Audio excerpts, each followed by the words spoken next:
Orang mukhbitin yang di saat didolimi ternyata dia dengan ketenangannya menyerahkan semuanya kepada Allah. Tidak ada reaksi-reaksi yang menunjukkan kalau dia adalah ingin membalas dan seterusnya. Tapi wal kadhiminal ghaidha, menahan amarahnya. Sebab amarah itu memang adanya di dalam hati. Tapi kalau tidak ditahan meledak akan menjadikan mata merah, mulut berucap, tangan memukul dan seterusnya.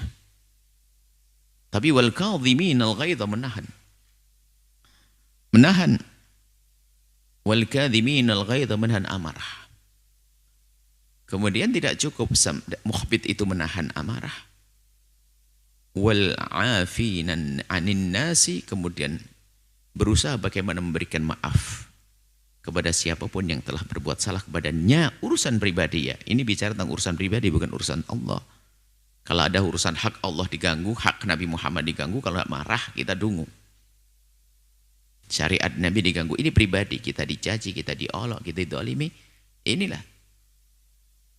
Dia menyerahkan kepada Allah, aku milik Allah, aku didolimi. Dan dia yakin bahasanya, di saat didolimi, ada kebaikan yang ia dapat. Seperti suatu ketika Imam Hasan Basri itu mendengar berita bahwasanya, ya Imam, ada orang mencacimu dan mengolokmu di sana.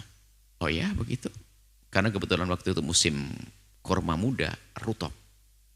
Maka beliau mengambil nampan terbagus, diisi rutop terbagus, kirimkan kepadanya. Kok begitu Imam? Bagaimana aku tidak membalas kebaikan? Karena dia telah mengirim kepadaku kebaikan. Karena aku tahu orang yang mencaciku dan mengolokku telah memberikan kepadaku kebaikan. Bagaimana jika tidak aku balas dengan kebaikan? Ya, ini membalas kebaikan.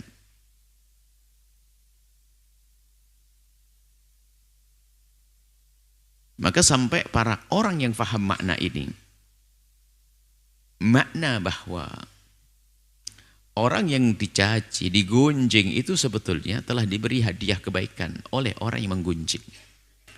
Sehingga perkataan di kalangan ahli khair, orang yang hatinya sudah tingkat tinggi itu terheran-heran jika ada orang disakiti kok membalas dengan kejelekan. Aneh. Ada orang diperlakukan jelek tapi membalas dengan jelek. Jadi bagi mereka adalah hal yang mengherankan. Kenapa? Karena dia itu sebetulnya diberi kebaikan, kok membalas kejelekan?